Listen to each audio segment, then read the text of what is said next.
Une séance de formation pour un ensemble d'organisations sur le budget. Nous sommes capables de poser cette question pour que ça ait une telle démarche. Mais quand tu es initié, il y a une rubrique qui titrait pour des politiques publiques au service des droits humains.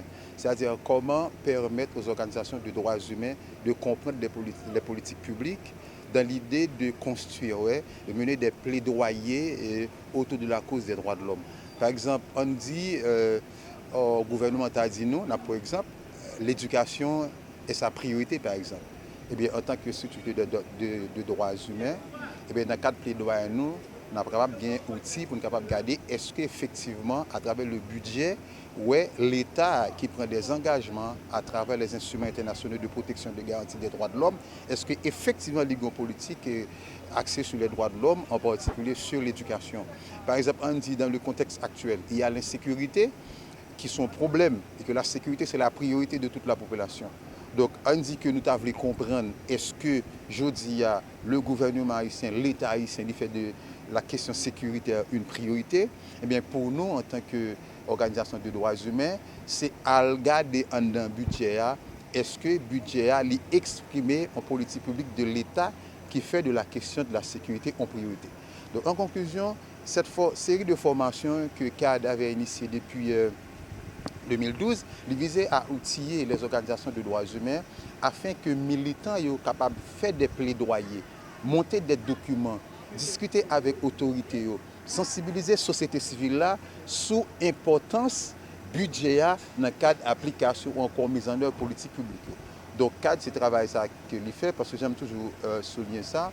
Droits humains, il y a la dénonciation, mais il y a également pour capable de construire des structures solides.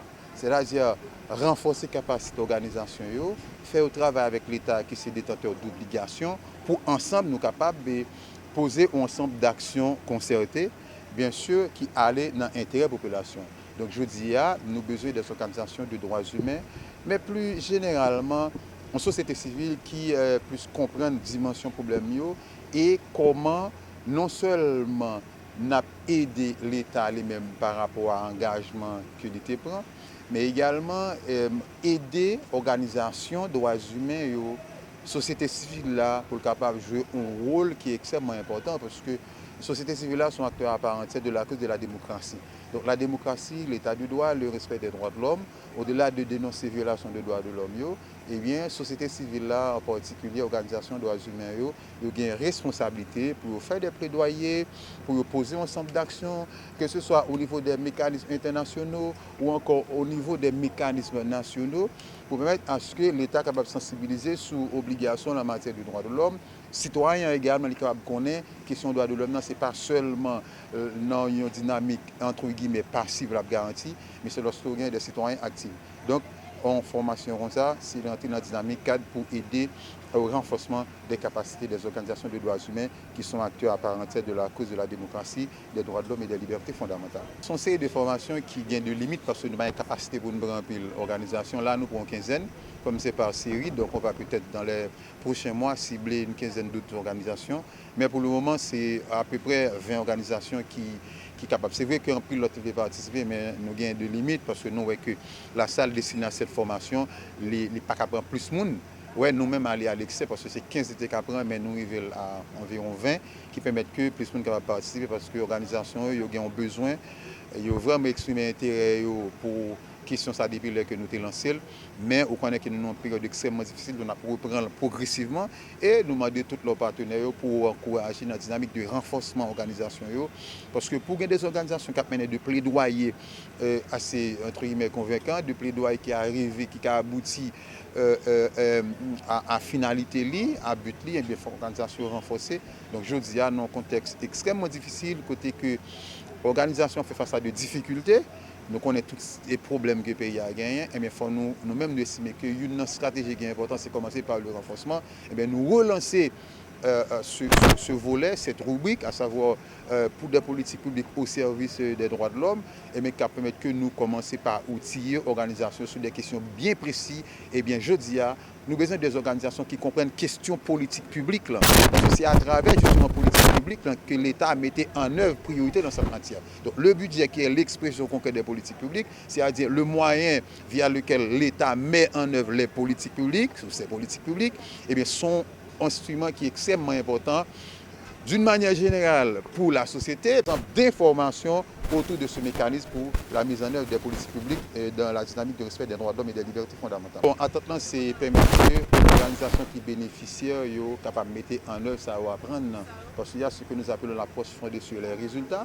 Donc, dans le premier temps, nous permettre que yo gagnent des outils académiques, des outils théoriques, ça va prendre.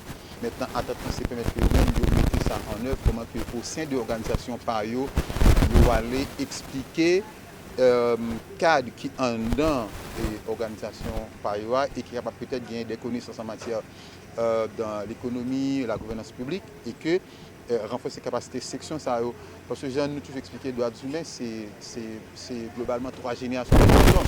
Il y a les droits civils et politiques que nous souvent connaissons, question les grandes libertés, ouais, question justice, etc., le droit à la vie, etc. Mais il y a aussi les droits socio-économiques et culturels. Par exemple, dans le contexte actuel, il y a tous ces gens-là dans les camps, les déplacés internes qui vivent dans des conditions infrahumaines. Maintenant, comment l'État peut aller lui-même et fait de Mounsa une priorité. Ça encore, c'est dans le budget. Mais il y a aussi les droits de la 3e génération, les droits de solidarité. Ouais, donc tout droit ça, c'est eux-mêmes qui composent pour l'essentiel, ça ne pas entrer dans un débat théorique académique sur les droits de l'homme. Donc, les droits de l'homme, ce n'est pas seulement les droits civils et politiques.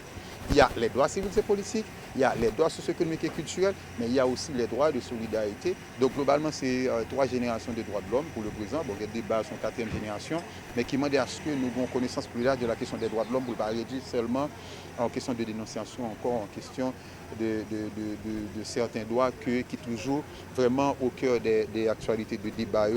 Ceux d'une que Haïti sont un pays qui a fait face à de sérieux problèmes, c'est un pays qui est encore sur le développement. Donc, il faut que nous soyons capables d'ouvrir l'esprit sur les questions des droits de l'homme afin que bon compréhension plus large et pense que la presse qui fait partie des droits de l'homme d'ailleurs parce que la liberté d'association, les médias ont un droit de l'homme.